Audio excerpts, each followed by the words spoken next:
한국은 우리 미국하고 비교가 안 되죠. 거긴 그저 아직도 개발도상국이고 후진국일 뿐입니다.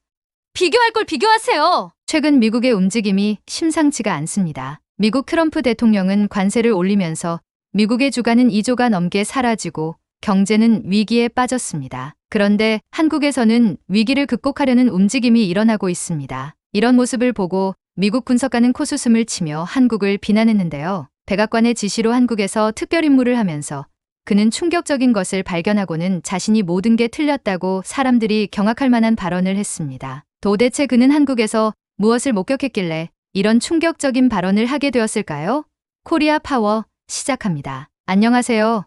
제 이름은 존 앤더슨입니다. 저는 미국의 가장 큰 경제 컨설팅 회사 중 하나에서 15년 동안 무역 분석가로 일하고 있습니다. 제 일은 큰 미국 기업들에게 세계 시장에서 무슨 일이 일어나고 있는지 알려주는 것이죠. 수년 동안 저는 한국이 그저 미국을 따라잡으려고 노력하는 개발도상국이라고 생각해 왔어요. 제 보고서들이 한국이 강한 경제를 가지고 있다는 것을 보여줌에도 불구하고 저는 여전히 한국을 후진국이라고 생각하고 있었습니다. 제가 있는 대부분의 한국 관련 뉴스는 발전보다는 문제점에 초점을 맞추고 있었거든요. 제 동료들도 같은 생각이었습니다. 우리 모두 미국이 한국 같은 나라보다 훨씬 앞서 있다고 믿고 있었어요. 워싱턴 DC에 있는 우리 사무실 건물은 높고 인상적이었습니다. 제 책상은 도시 전망이 보이는 창문을 향해 있었죠. 오늘은 봄 햇살이 블라인드 사이로 스며들면서 저는 또 다른 아시아 경제 보고서를 타이핑하고 있었습니다. 제 책상 위의 커피는 이미 차가워졌어요. 숫자를 분석하느라 너무 바빠서 마실 겨를이 없었거든요. 컴퓨터 화면에는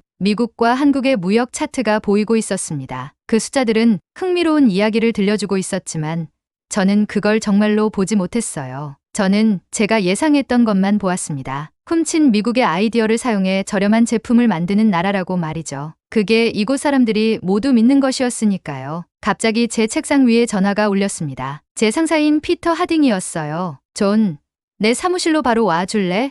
중요한 얘기가 있어. 피터의 사무실은 제 것보다 더 크고 벽에는 상장들이 걸려 있었습니다. 그는 저보다 이 사업을 더 오래 해왔고 정부는 종종 그의 조언을 구했죠. 제가 들어가자 그는 저에게 앉으라고 손짓했습니다. 백악관에서 우리에게 특별 프로젝트를 맡겼어. 피터가 말하며 두꺼운 폴더를 그의 반짝이는 나무 책상 위로 밀었습니다. 표지에는 한미무역 분석 및 관세 영향 평가라고 적혀 있었어요. 제 심장이 빠르게 뛰기 시작했습니다. 이건 대단한 일이었어요. 그들은 한국에 가서 거기서 실제로 무슨 일이 일어나고 있는지 볼 사람이 필요해. 피터가 계속 말했습니다. 미국의 이익을 이해하는 사람이 말이야. 저는 폴더를 열고 천몇 페이지를 훑어보았습니다. 한국 기업들이 첨단 컴퓨터 칩, 전기차 배터리, 그리고 거대한 선박을 만드는 것에 관한 보고서들이 있었어요. 그 숫자들은 인상적이었지만 저는 여전히 한국이 첨단 기술, 산업에서 미국과 정말로 경쟁할 수 있다고 믿지 않았습니다. 하지만 사장님,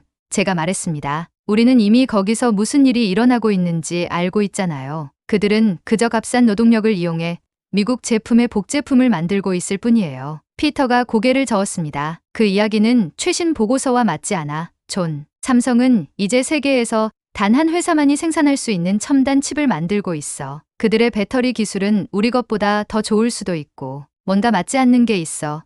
그리고 백악관은 답을 필요로 해. 저는 위가 조여드는 것을 느꼈습니다. 저는 한국에 가본 적이 없었어요. 아시아에도 여행해 본 적이 없었죠. 언제 출발하나요?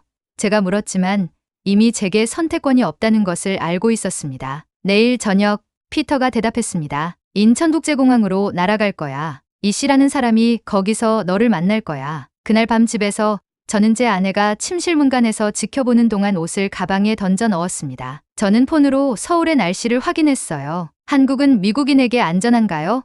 와, 한국에서 무엇을 먹나요? 를 검색했습니다. 당신 위험한 곳에 가는 게 아니에요. 제 아내가 작게 웃으며 말했습니다. 괜찮을 거예요. 하지만 저는 괜찮지 않다고 느꼈어요. 제 마음속에서 한국은 이상하고 낯선 곳이었습니다. 저는 오래된 건물들, 더러운 거리들, 그리고 가난한 노동자들로 가득 찬 공장들을 상상했어요. 이런 것들을 너무 오랫동안 믿어와서 다른 것을 상상할 수 없었습니다. 가방을 닫으면서 저는 제 임무에 대해 생각했습니다. 저는 단지 우리가 이미 믿고 있는 것을 뒷받침하는 증거를 모으기만 하면 됐어요. 한국이 뒤처지고 있다는 것과 미국의 관세가 그들에게 우리의 규칙을 따르도록 강요할 것이라는 증거요. 2주간의 회의와 방문, 그리고 나서 저는 집에 돌아올 수 있을 거였어요. 간단했죠. 저는 알람을 맞추고 침대에 누웠지만 잠이 쉽게 오지 않았습니다. 내일 저는 제 편안한 사무실과 친숙한 도시를 떠나 제가 숫자와 차트로만 봐왔던 곳으로 갈 거였어요. 14시간이나 되는 긴 비행 끝에 비행기가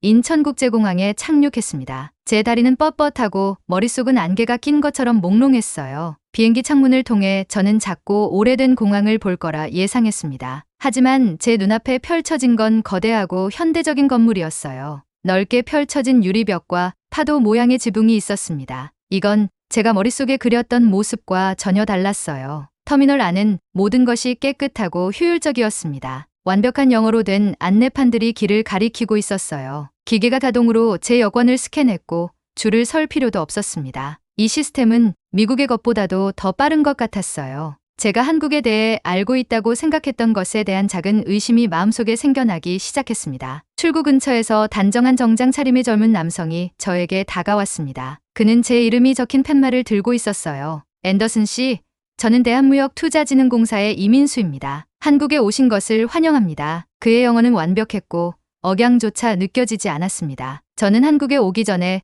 한국어를 한마디도 배우려고 노력하지 않은 것이 부끄러웠어요. 우리가 밖으로 나가자 공기가 달랐습니다. 습하고 활기가 넘치는 느낌이었어요. 근처에는 매끈한 은색 기차가 기다리고 있었습니다. 민수 씨는 이것이 서울로 우리를 데려갈 공항 열차라고 설명했어요. 시속 240km가 넘는 속도로 달렸지만 편안한 차내에서는 그 움직임이 거의 느껴지지 않았습니다. 이 기차 시스템은 저는 감탄보다는 전문적으로 들리도록 노력하며 말했습니다. 외국 자본을 많이 들여 건설한 거죠. 민수 씨가 공손하게 미소 지었어요. 사실 한국이 직접 이 시스템을 설계하고 건설했습니다. 지금은 우리 기차 기술을 다른 나라에 수출하고 있어요. 저는 이 말을 제 노트북에 적었습니다. 갑자기 제 생각이 맞는지 확신이 서지 않았어요. 기차는 시골을 빠르게 통과했고 곧 도시의 스카이라인이 나타났습니다. 수백 개의 높은 건물들이 지평선을 가로질러 뻗어 있었어요. 어떤 건물들은 밝은 광고를 보여주는 거대한 디지털 스크린으로 덮여 있었습니다. 이건 제가 상상했던 한국과는 전혀 달랐어요. 제 호텔 방에서는 도시가 내려다 보였습니다. 20층에서 저는 서울을 가로지르는 한강을 볼 수 있었어요. 차들이 넓은 고속도로를 따라 움직이고 도시 풍경 속에 공원들이 점점이 박혀 있었습니다. 제 방에는 제가 한 번도 본 적 없는 기술들이 있었어요. 미국 집의 TV 리모컨보다 버튼이 더 많은 화장실, 제가 열면 인사를 하는 냉장고, 그리고 워싱턴의 사무실보다 더 빠른 인터넷이 있었습니다. 다음 날 아침, 저는 호텔 로비에서 최수연 씨를 만났습니다. 그녀는 산업방문을 위한 제 가이드였는데 짧은 머리와 자신감 넘치는 미소를 가진 30대의 전문직 여성이었어요. 오늘은 삼성의 화성 캠퍼스를 방문할 예정입니다. 그녀가 매끈한 검은색 차를 타고 가면서 설명했어요. 민혁 이사님이 반도체 시설을 보여주실 거예요. 삼성 단지는 거대했습니다. 마치 자체 도로와 건물을 갖춘 작은 도시 같았어요. 보안은 철저했습니다. 우리는 메인 시설에 도착하기 전에 여러 검문소를 통과했어요. 민혁 이사가 입구에서 우리를 맞이했습니다. 그는 50대의 진중한 남성으로 조용한 권위를 가지고 말했어요. 그는 단순히 방과 장비만 보여주는 게 아니었습니다. 1980년대 단순한 메모리 칩을 만들던 때부터 오늘날 세계에서 가장 진보된 반도체 기술을 만들기까지의 삼성의 전체 여정을 공유해 주셨어요. 공장 바닥은 제가 볼 수 있는 것보다 더 멀리 뻗어 있었습니다. 모든 것이 자동화되어 있었어요. 로봇들이 스테이션 사이에서 자재를 운반하는 동안 특수 청정복을 입은 사람들이 그 과정을 모니터링하고 있었습니다. 공기는 완벽하게 여과되어 있었어요. 먼지 한 톨 없었습니다. 세계에서 단 두 곳의 시설만이 3나노미터 칩을 생산할 수 있습니다. 민혁 이사가 설명했어요. 이곳이 그 중 하나입니다. 저는 제 놀라움을 감추기 위해 애썼습니다. 제가 알기로는 미국이 컴퓨터 칩 기술에서 세계를 선도하고 있었어요. 하지만 제가 보고 있는 것은 제가 믿었던 모든 것에 도전하고 있었습니다. 미국에서는 민혁 이사가 계속해서 말했습니다. 기업들이 종종 아이디어를 천천히 개발합니다. 하지만 여기서는 아이디어가 있으면 우리는 그것을 실현하기 위해 빠르게 움직입니다. 그것이 우리의 장점이죠. 그날 밤 호텔 방에서 저는 피터에게 이메일을 썼습니다. 제가 본 인상적인 기술에 대해 설명했지만 우리 회사의 회의적인 시각을 유지하려고 노력했어요. 몇 분 안에 그의 답장이 제 화면에 나타났습니다. 정책팀의 데이브 리는 내가 가짜 시설을 보여받고 있다고 생각해. 더 깊이 파고들어. 문제점을 찾아내. 저는 오랫동안 제 휴대폰을 바라보았습니다. 데이브의 메시지가 저를 괴롭혔어요. 제가 속고 있는 걸까요? 아니면 제가 지금까지 한국에 대해 잘못 알고 있었던 걸까요? 어느 쪽이든 저는 여기서 보는 모든 것을 더 자세히 살펴볼 필요가 있었습니다. 내일은 LG 배터리 공장을 방문할 예정이었습니다. 저는 더 주의 깊게 관찰하고 더 어려운 질문을 할 것이었어요. 하지만 창문 너머로 반짝이는 도시를 바라보면서 저는 이미 제 안에서 무언가가 변하고 있다고 느꼈습니다. 다음 날 아침 밝은 햇살이 제 호텔 창문을 통해 쏟아져 들어오고 있었습니다. 오늘은 오창에 있는 LG 에너지 솔루션의 배터리 공장을 방문할 예정이었어요. 어제 삼성에서의 경험 후 저는 혼란과 호기심이 뒤섞인 감정을 느끼고 있었습니다. 한국에서 정말로 무슨 일이 일어나고 있는지 이해하기 위해서는 더 많은 것을 볼 필요가 있었어요. 엘리엇 전 씨가 호텔 로비에서 저를 맞이했습니다. 그는 배터리 공장에서 제 가이드가 될 사람이었어요. 그의 명함을 보니 한국으로 돌아오기 전에 MIT에서 공부했다고 적혀 있었습니다. 차를 타고 가는 동안 그는 배터리 기술이 어떻게 세상을 변화시키고 있는지 설명했어요. 그의 목소리와 생생한 손짓에서 자신의 일에 대한 열정이 분명히 느껴졌습니다. LG 공장은 삼성 시설보다 훨씬 더 인상적이었습니다. 거대한 기계들이 사방으로 뻗어 있었고 전기차, 휴대폰, 에너지 저장 시스템을 위한 배터리를 만들고 있었어요. 공장 바닥은 활동으로 윙윙거리고 있었지만 시끄럽거나 혼란스럽지 않았습니다. 모든 것이 목적과 정밀함을 가지고 움직이고 있었어요. 엘리엇은 그들이 극한 조건에서 배터리를 테스트하는 방법을 보여주었습니다. 얼어붙는 추위, 타는 듯한 열기, 심지어 사고 상황까지 시뮬레이션 했어요. 안전이 그들의 최우선 과제였습니다. 배터리는 어떤 상황에서도 완벽하게 작동해야 했어요. 미국의 관세에 대해서는 어떻게 생각하세요? 제가 물었습니다. 세금 페널티가 한국 기업들에게 생산기지를 미국으로 옮기도록 강요할 것이라는 우리 회사의 믿음을 생각하며 말했어요. 공장을 이전해야 할 가능성에 대해 걱정하지 않으세요? 엘리엇이 살짝 미소 지었습니다. 건물은 어디에나 있을 수 있습니다. 그가 말했어요. 하지만 지식, 연구팀, 이 배터리를 만드는 방법을 아는 특별한 작업자들, 그들은 그렇게 쉽게 이동될 수 없어요. 우리의 장점은 더 이상 저렴한 노동력이 아닙니다. 우리가 얼마나 빠르게 문제를 해결하고 새로운 솔루션을 만들어낼 수 있는지가 중요해요. 그의 말은 제게 깊은 인상을 남겼습니다. 어젯밤 데이브의 이메일은 제가 보고 있는 현실과 점점 더 동떨어져 보였어요. 그날 저녁, 저는 한국 기업인들과의 네트워킹 행사에 참석했습니다. 저는 정부 지원에 의존하는 어려움을 겪는 기업들을 만날 것이라 예상했어요. 하지만 대신 제가 방문했던 대기업들을 지원하는 자신감 넘치는 기업가들로 둘러싸여 있는 제 자신을 발견했습니다. 전문 부품을 만드는 회사를 소유한 서준혁 씨를 만났습니다. 그는 국제 경쟁에 대해 직접적이고 솔직하게 이야기했어요. 당신 나라는 관세가 우리 공장을 미국으로 이전하게 만들 거라고 생각합니다. 그가 행사에서 우리가 전통 한국 음식을 즐기며 말했어요. 하지만 우리의 강점은 건물에만 있는 게 아닙니다. 모든 의사들이 함께 일하는 방식, 우리 엔지니어들이 훈련받는 방식, 정부가 연구를 지원하는 방식에 있어요. 단순한 무역 정책으로는 그것을 복제할 수 없습니다. 그의 말은 제가 믿어왔던 모든 것에 도전했습니다. 저는 그에게 줄 좋은 대답이 없었어요. 그날 밤 늦게 저는 혼자서 서울을 탐험하기로 결정했습니다. 공식 가이드들이 무엇을 보라고 말하지 않는 상태에서 생각할 시간이 필요했어요. 지하철 시스템은 제가 미국에서 사용했던 어떤 것보다 더 깨끗하고 효율적이었습니다. 여러 언어로 된 디지털 표지판이 길 찾기를 간단하게 만들었어요. 한국어를 할 수 없는 외국인임에도 완전히 안전하다고 느꼈습니다. 거리는 자정이 가까워졌음에도 에너지로 가득 차 있었습니다. 젊은이들은 노트북을 가지고 카페에 모여 있었어요. 상점들은 여전히 열려 있었습니다. 길거리 음식 판매자들은 제가 이름을 알 수 없는 맛있는 냄새가 나는 요리를 대접하고 있었어요. 모든 것이 조직적이면서도 활기차게 느껴졌습니다. 저는 나이 드신 여성이 미소 지으며 들어오라고 손짓하는 작은 식당에 들렀습니다. 우리는 서로의 언어를 말할 수 없었지만 그녀는 제가 주문하는 것을 도와주고 미국의 한국 음식과는 전혀 다른 모습의 음식을 가져다 주었어요. 그 맛은 복잡하고 맛있었습니다. 매콤하고 달콤하고 고소함이 한꺼번에 느껴졌어요. 호텔 방으로 돌아와 저는 보고서를 쓰기 위해 앉았습니다. 무엇을 말해야 할지 고민하는 동안 노트북 화면에서 커서가 깜빡이고 있었어요. 제가 목격한 모든 것이 15년 동안 믿어왔던 것과 모순되었습니다. 만약 제가 한국에 대해 잘못 알고 있었다면 또 다른 무엇에 대해 잘못 알고 있을까요? 제 생각을 방해하며 전화벨이 울렸습니다. 본사의 데이브였어요. 앤더슨, 내 보고서들은 너무 약해. 그는 안부도 묻지 않고 바로 말했습니다. 우리는 우리의 관세 전략을 뒷받침하는 증거가 필요해. 그들의 접근 방식의 문제점을 찾아 우리가 이용할 수 있는 약점들을 찾아내. 저는 창밖으로 눈앞에 펼쳐진 장엄한 도시를 바라보았습니다. 만약 우리가 생각했던 약점이 없다면 어떡하죠? 저는 조용히 물었어요. 데이브가 웃었지만 그것은 친근한 소리가 아니었습니다. 모두 약점이 있어. 그것들을 찾아내. 아니면 우리는 그렇게 할 다른 사람을 보낼 거야. 통화가 끝나고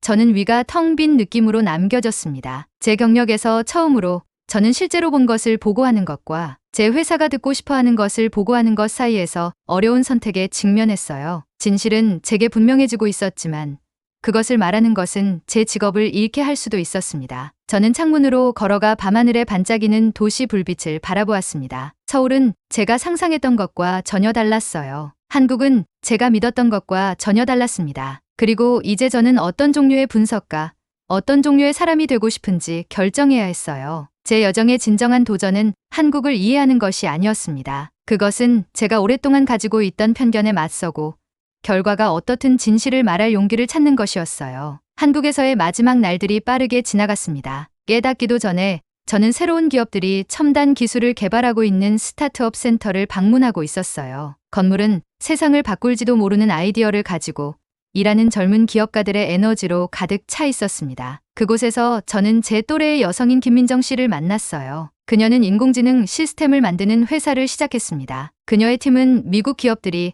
아직 이야기만 하고 있는 기술을 이미 개발했어요. 그들의 사무실은 작았지만 공유 테이블을 중심으로 함께 일하는 재능 있는 사람들로 가득 차 있었습니다. 우리는 가장 큰 시장을 가지고 있지 않을 수도 있어요. 민정 씨가 그들의 최신 프로젝트를 보여주며 설명했습니다. 하지만 그것이 어떤 면에서는 우리에게 도움이 됩니다. 우리는 새로운 아이디어를 빠르게 시도하고 피드백을 받고 바로 개선할 수 있어요. 변화를 만들기 위해 몇 달간의 회의가 필요하지 않습니다. 저는 고향에 있는 제 회사에 대해 생각했습니다. 우리는 회의에 관한 회의를 했어요. 작은 결정을 내리기 전에도 몇 주 동안 프레젠테이션을 준비했습니다. 여기서는 아이디어에서 행동으로 며칠 만에 옮겨갔어요. 이것은 더 많은 돈이나 자원을 가지고 있는 것이 아니라 더 빠르고 적응하려는 의지가 강한 것이었습니다. 한국에서의 마지막 밤, 저는 방문에서 얻은 메모, 사진, 데이터에 둘러싸인 호텔 방에 앉아 있었어요. 제 여행 가방은 내일 집으로 돌아가는 비행기를 위해 패킹되어 있었습니다. 하지만 가장 중요한 임무가 남아 있었어요. 최종 보고서 작성이었습니다. 제 원래 임무는 분명했습니다. 한국 기업들이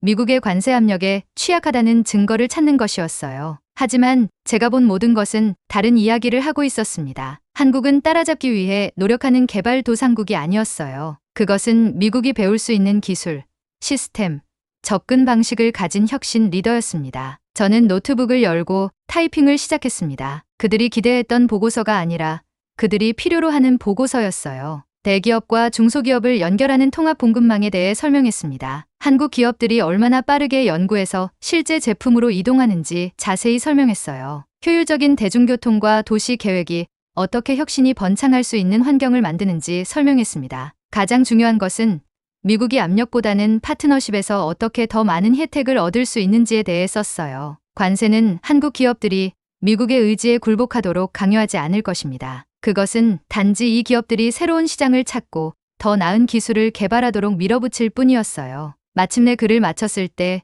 서울 위로 해가 뜨기 시작하고 있었습니다. 제 보고서는 정직하고 철저했으며 데이브와 본사의 다른 사람들이 원했던 것과는 전혀 달랐어요. 하지만 그것은 제가 본 그대로의 진실이었습니다. 저는 그것을 이메일에 첨부하고 깊은 숨을 들이쉰 후 보내기를 클릭했어요. 집으로 돌아가는 비행기는 제가 불과 2주 만에 얼마나 많이 변했는지 생각할 시간을 주었습니다. 저는 제 믿음을 확인하기 위해 한국에 도착했어요. 대신 그 믿음이 얼마나 제한적이었는지 발견했습니다. 제가 개발도상국이라고 무시했던 나라는 여러 면에서 제 나라보다 앞서 있었어요. 미국으로 돌아온 지 일주일 후 저는 백악관 브리핑룸에 서서 제 발견 사항을 발표할 준비를 하고 있었습니다. 데이브는 뒷줄에 앉아 팔짱을 끼고 있었고 그의 얼굴은 그의 불만을 보여주고 있었어요. 제가 노트북을 프로젝터에 연결하는 동안 피터는 걱정스러워 보였습니다. 한국은 우리가 생각했던 것과 다릅니다. 저는 제가 방문했던 첨단 공장,